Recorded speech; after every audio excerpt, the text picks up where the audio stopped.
थी, गड़गड़ थी, एनेक्स थी, लुधियाना थी, मूंग दी दाल ऑफ दी लालटेन, ऊपर दी, गड़गड़ दी, एनेक्स दी, लुधियाना दी, मूंग दी दाल ऑफ दी लालटेन। तो टैक्सी कितने,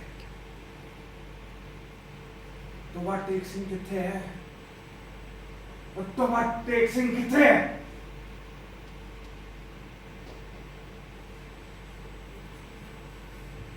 बंटवारे के 2-3 साल बाद हिंदुस्तान और पाकिस्तान की हुकूमतों को ख्याल आया कि अखलाकी कैदियों की तरह पागलों का भी तबादला होना चाहिए, यानी कि जो मुसलमान पागल हिंदुस्तान के पागल खाने में हैं उन्हें पाकिस्तान के हवाले कर दिया जाए, और जो हिंदू सिख पागल पाकिस्तान के पागल खानों में हैं उन्हें हिंदुस्तान के हवाले कर दिया जाए।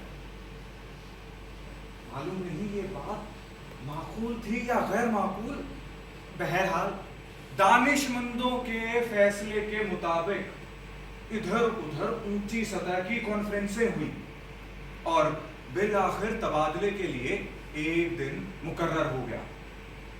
अब अच्छी तरह छानबीन भी की गई। जिन पागलों के लवाहिकीन हिंदुस्तान ही में थे उन्हें वहीं रहने दिया गया, बाकी जो बचे उन्हें पुलिस की हिफाजत के साथ सरहद पर पहुंचा दिया गया। पाकिस्तान से चूंकि तमाम हिंदू सिख जा चुके थे तो किसी को रखने रखाने का सवाल ही पैदा ना हुआ। जितने भी हिंदू सिख पागल थे सबको पुलिस की हिफाजत के साथ बॉर्डर पर रवाना कर दिया गया। अब वहां का मालूम नहीं, मगर जब इस तबादले की खबर यहाँ लाहौर के पागल खाने में पहुंची तो बड़ी दिलचस्प चिमे गोइयां होने लगी। एक पागल ने दूसरे पागल से पूछा, मौलवी साहब पाकिस्तान की होंदा है। अब मौलवी साहब ने बड़े गौर और फिक्र के बाद जवाब दिया, यार हिंदुस्तान जगह है जिधर उस्तरे बनते ने और ये पाकिस्तान। अब ये जवाब सुनकर उसका दोस्त मुतमईन हो गया। ऐसे ही एक सिख पागल ने दूसरे सिख पागल से पूछा, तार जी सानू हिंदुस्तान क्यों भेजा जा रहा है, सानू तो उधर की बोली नहीं दी आती। दूसरा मुस्कुराया, उसने कहा, मैनू तो हिंदुस्तान की बोली आती है, हिंदुस्तानी बड़े शैतानी आकड़ आकड़ फिरते ने। एक पागल ने नहाते वक्त पाकिस्तान जिंदाबाद का नारा इस जोर से बुलंद किया कि फिसल कर गिरा और बेहोश हो गया। बाज पागल ऐसे थे जो पागल नहीं थे, उनमें अक्सरियत ऐसे कातिलों की थी जिनके रिश्तेदारों ने अफसरों को कुछ दे दिलाकर उन्हें पागल खाने में पहुंचा दिया था ताकि वो लोग फांसी के फंदे से बच सके। अब ये जो पागल थे ये कुछ कुछ समझते थे कि हिंदुस्तान क्यों तकसीम हुआ और ये पाकिस्तान क्या है, मगर सही वाकयात से ये भी बेखबर थे। अखबारों से इन्हें कुछ पता नहीं चलता। पहरेदार सिपाही अनपढ़ और जाहिल जिनकी गुफ्तगू से भी इन्हें कोई नतीजा बरामद नहीं होता। अब ये बस इतना जानते थे कि एक आदमी है जिसका नाम मोहम्मद अली जिन्ना है और उसे कायदे आजम भी कहते हैं। उसने मुसलमानों के लिए एक अलहदा मुल्क बनाया है जिसका नाम पाकिस्तान है। अब वो कहाँ है, इसका महले वकूअ क्या है, इसके मुतालिक वो कुछ नहीं जानते थे। और यही वजह है कि जिन पागलों का दिमाग पूरी तरह से माऊफ नहीं हुआ था वो इस मखमसे में गिरफ्तार थे कि वो लोग हिंदुस्तान में है या पाकिस्तान में। अगर हिंदुस्तान में है तो पाकिस्तान कहाँ है, अगर पाकिस्तान में है तो ये कैसे हो सकता है कि कुछ अरसे पहले यहीं रहते हुए वो लोग हिंदुस्तान में थे। अब एक पागल तो हिंदुस्तान पाकिस्तान पाकिस्तान और हिंदुस्तान के चक्कर में कुछ ऐसा गिरफ्तार हुआ कि और पागल हो गया। झाड़ू लगाते वक्त एक दिन वो एक दरख्त पर चढ़ गया और टहने पर बैठकर 2 घंटे मुसलसल तकरीर करता रहा जो हिंदुस्तान और पाकिस्तान के नाजुक मसले पर थी। अब पाकिस्तानी पुलिस ने उसको पकड़ा और उससे नीचे उतरने को कहा तो वो और ऊपर चढ़ गया। जब उसे डराया धमकाया गया तो वो कहने लगा, मैं हिंदुस्तान में रहना चाहता हूं, ना पाकिस्तान में, और मैं इस दरख्त पे रहूंगा। बड़ी देर बाद उसका दौरा सर्द पड़ा तो वो नीचे उतरकर अपने हिंदू सिख दोस्तों से गले मिल मिलकर रोने लगा। उसकी आंख इस ख्याल से भर आई थी कि वो लोग उसे छोड़कर हिंदुस्तान चले जाएंगे। एक एमएससी पास रेडियो इंजीनियर में ये पागल और पागलों से बिल्कुल अलग थलग बाग की एक खास रविश पर खामोश टहला करता था। अब ये तब्दीली नुमोदार हुई कि इसने अपने कपड़े उतार कर दफेदार के हवाले कर दिए और उनंग धड़ंग बाग में घूमना फिरना शुरू कर दिया। चिन्योट का एक मोटा मुसलमान जो मुस्लिम लीग का सरगर्म कारकुन रह चुका था, दिन में 15-16 मरतबा नहाया करता था। ये अखलाक थी, ये आदत तर्क कर दी। उसका नाम मोहम्मद अली था। चुनांचे उसने अपने जंगले में ऐलान कर दिया कि हम कायदे आजम जिन्नाह हैं। अब उसकी देखा देखी एक सिख पागल मास्टर तारा सिंह बन गया। इससे पहले कि खून खराबा होता, दोनों को खतरनाक पागल करार देकर अलहदा अलहदा बंद कर दिया गया। अब एक हिंदू वकील जो मोहब्बत में नाकाम होकर पागल हो गया, जब उसे पता चला कि अमृतसर हिंदुस्तान में चला गया तो उसे बड़ा दुख हुआ। वो घंटों उन हिंदू मुस्लिम लीडरों को गालियां देता जिन्होंने मिल मिलाकर हिंदुस्तान के 2 टुकड़े कर दिए और जिसकी वजह से इसकी महबूबा हिंदुस्तानी बन गई और ये पाकिस्तानी। अब जब तबादले की बात शुरू हुई तो इसे और पागलों ने समझाया, काका दिल बुरा मत कर, तुझे भी उसी हिंदुस्तान में भेज दिया जाएगा जहां तेरी महबूबा रहती है। ना ना मैंने ना छड़ना लाहौर, अमृतसर से मेरी प्रैक्टिस नहीं चलूगी। ऐसे ही यूरोपियन वार्ड में 2 एंग्लो इंडियन पागल रहते थे। उन्हें जब पता चला कि अंग्रेज हिंदुस्तान को आजाद करके चले गए हैं तो उन्हें सदमा लगा। वो घंटों इस अहम मसले पर गुफ्तगू किया करते कि अब उनकी पागल खाने में किस किस्म की हैसियत रह जाएगी, यूरोपियन वार्ड रहेगा या उड़ा दिया जाएगा, हमें ब्रेकफास्ट मिला करेगा या नहीं, कहीं हमें ब्रेकफास्ट में भाजी इंडियन चपाती तो जहर मार नहीं करना पड़ेगी। एक सिख पागल था जिसे पागल खाने में दाखिल हुए 15 बरस हो चुके थे। उसकी जुबान से हर वक्त ये अल्फाज सुनने में आते थे, पढ़ दी गड़गड़ दी एनेक्स दी, बेदाना दी मूंग दी दाल ऑफ दी लालटेन। वो दिन को सोता था न रात को। पहरेदारों का कहना था कि 15 बरस के तवील अरसे में वो एक लहजे के लिए भी नहीं सोया था। हर वक्त खड़े रहने के बायस उसके पांव सूज गए और पिटियां भी फूल गई, मगर जिस्मानी तकलीफ के बावजूद भी वो लेट कर आराम नहीं करता था। अलबत्ता कभी कभी किसी दीवार के सहारे टेक लगाकर खड़ा हो जाया करता था। अब पागल खाने में जब भी हिंदुस्तान पाकिस्तान और पागलों के तबादले के सिलसिले में गुफ्तगू होती तो ये बड़े गौर से सुनता। अगर इससे कोई कुछ पूछता तो ये बड़ी संजीदगी के साथ जवाब देता।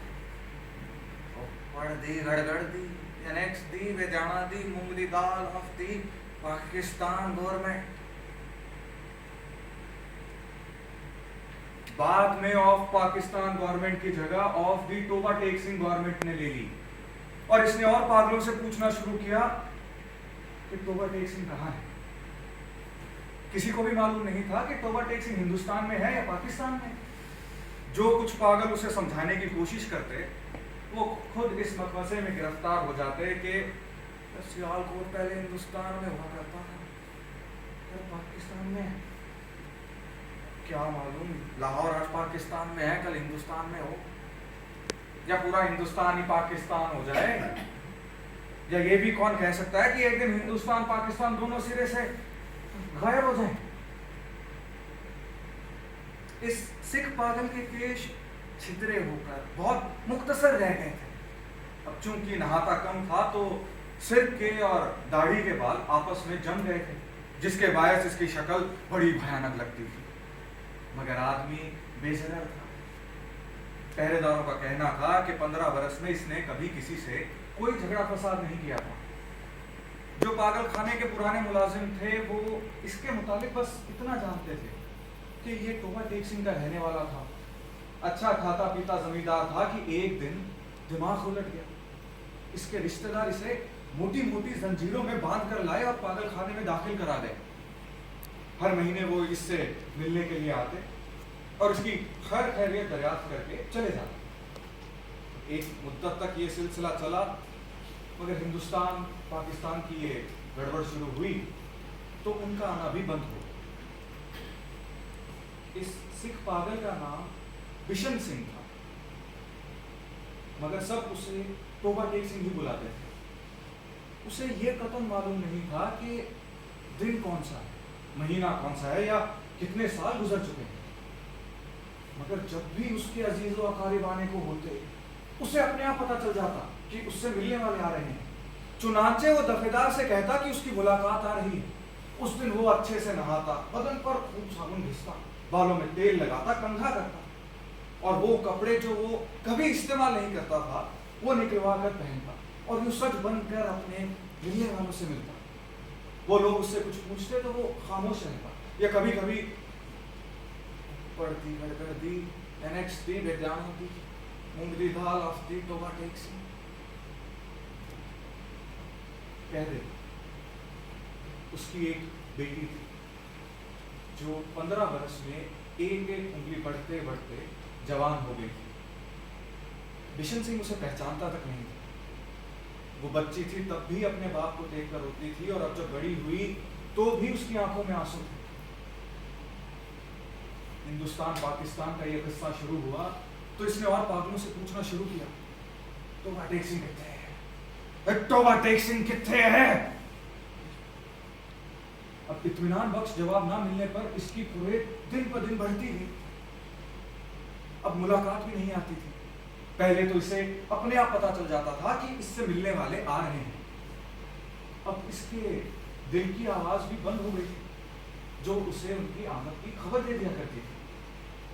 इसकी बड़ी ख्वाहिश थी कि वो लोग आए जो इससे हमदर्दी का इजहार करते हैं, इसके लिए नए कपड़े, फल और मिठाइयां लेकर आते हैं। वो लोग इसे अवश्य बता देंगे कि टोबा टेक सिंह कहाँ है। आखिर वो वहीं से तो आते हैं जहां इसकी जमीनें हैं।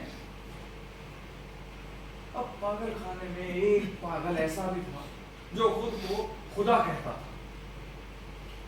एक दिन बिशन सिंह ने खुदा से पूछा, टोबा टेक सिंह किथे है?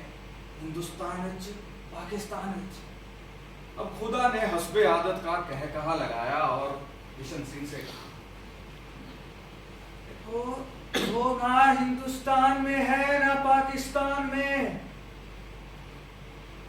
इसलिए कि हमने अभी हुक्म नहीं दिया।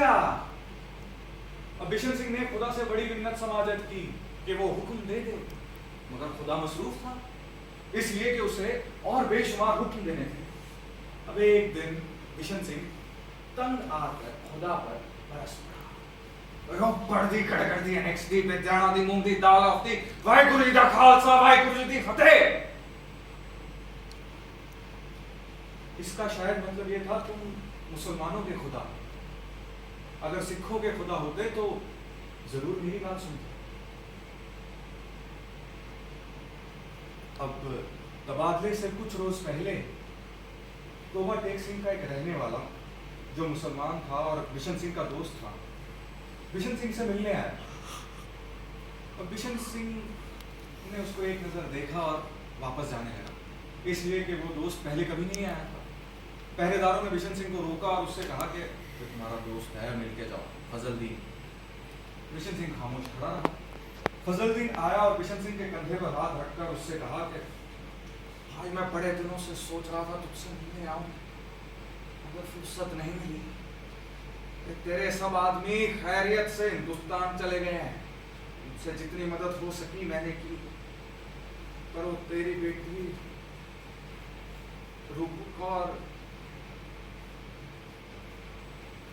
ये कहते कहते फजलदीन रुक गया। किशन सिंह कुछ याद करने लगा। तेरी रूपकौर। फजलदीन रुका कर दो। हाँ, वो भी उनके साथ ठीक ठाक चली गई। किशन सिंह खामोश खड़ा रहा। फजलदीन ने फिर बोलना शुरू किया। वो लोग मुझे बोल के गए थे तेरी खैर खैरियत दरियाफ्त करता हूँ। अब सुना तो हिंदुस्तान जा रहा है। तो भाई बलबीर सिंह, तो भाई वधावा सिंह से मेरा सलाम कहना। तो वो बहन अमृत कौर से भी। और तो बुरी भैंसे बलबीर सिंह जी छोड़ के गए थे, उसमें से एक के कट्टा हुआ, एक के कट्टी हुई थी, पर वो तो 6 दिन की होके मर गई। और ये तेरे लिए थोड़े से मरोंडे लाए। किशन सिंह ने मरोंडों की पोटली पकड़ी और साथ खड़े पहरेदार के हवाले कर दी और फजलदीन से पूछा, तो वह टैक्सी देखा है? फजलदीन ने कदरे हैरत से कहा, वही है क्या था? किशन सिंह ने फिर पूछा, हिंदुस्तान पाकिस्तान हिंदुस्तान में नहीं, पाकिस्तान में वो नहीं है, हिंदुस्तान में। फजलदीन बौखला सा गया। किशन सिंह बड़बड़ाता हुआ वापस चला गया। पढ़ती गड़गड़ती NXT बेजाना दी मूंग दी ताल ऑफ ती तरफ टे।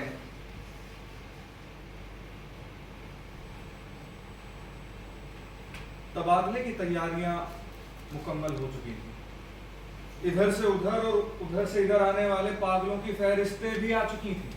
तबादले का दिन भी मुकर्रर हो चुका था। सख्त सर्दियां थी जब हिंदू और सिख से भरी हुई लारियां पुलिस की हिफाजत के साथ बॉर्डर पर रवाना की गई। साथ में मुतालिका अफसर भी हमरा थे। वाघा के बॉर्डर पर तरफैन के सुपरिटेंडेंट मिले और इब्तिदाई कार्रवाई खत्म होने के बाद तबादला शुरू हुआ, जो रात भर चला।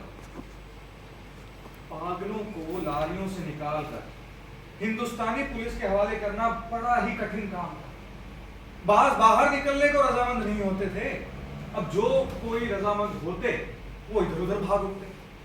जो नंगे थे उनको कपड़े पहनाए जाते तो वो कपड़ों को फाड़ कर अपने तन से जुदा कर देते। कोई रो रहा था, कोई बिलक रहा है, कुछ आपस में झगड़ रहे। कान पड़ी आवाज सुनाई नहीं दे रही थी।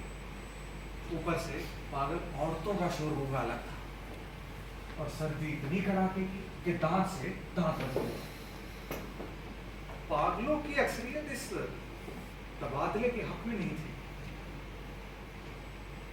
इसलिए कि उन्हें यह समझ में नहीं आ रहा था कि उन्हें अपनी जगह से उखाड़ कर कहां फेंका जा रहा है।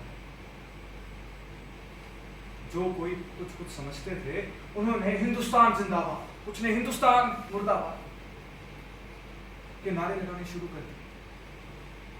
कई मर्तबा झगड़ा फसाद होता होता बचा, इसलिए कि बाज पागलों को नारे सुनकर तैश आ गया था। अब जब किशन सिंह की बारी आई और हिंदुस्तानी अफसर उसका नाम रजिस्टर में दर्ज करने लगा, तो उसने अफसर से पूछा, तो वह टेक सिंह कितने है? अब हिंदुस्तानी अफसर ने कहा, पाकिस्तान में। किशन सिंह उछलकर एक तरफ हटा और दौड़कर अपने बाकी मादा साथियों के पास जा खड़ा हुआ। पाकिस्तानी पुलिस ने उसको पकड़ा और दूसरी तरफ ले जाने की कोशिश की, मगर वो ना माना। जब उससे जबरदस्ती की तो वो जोर जोर से चिल्लाने लगा, ओए टोबा टेक सिंह एकते है ऊपर दी खड़गड़ दी NXT बेजाना दी मूंग दी दाल आफ्ती पाकिस्तान है टोबा टेक सिंह। आदमी बेजरर था, उससे माजिद जबरदस्ती ना की गई, उसे वहीं खड़ा रहने दिया। वो अपनी सूजी हुई टांगों पे कुछ इस तरह खड़ा हो गया था कि अब उसे दुनिया की कोई ताकत वहां से नहीं हिला सकती।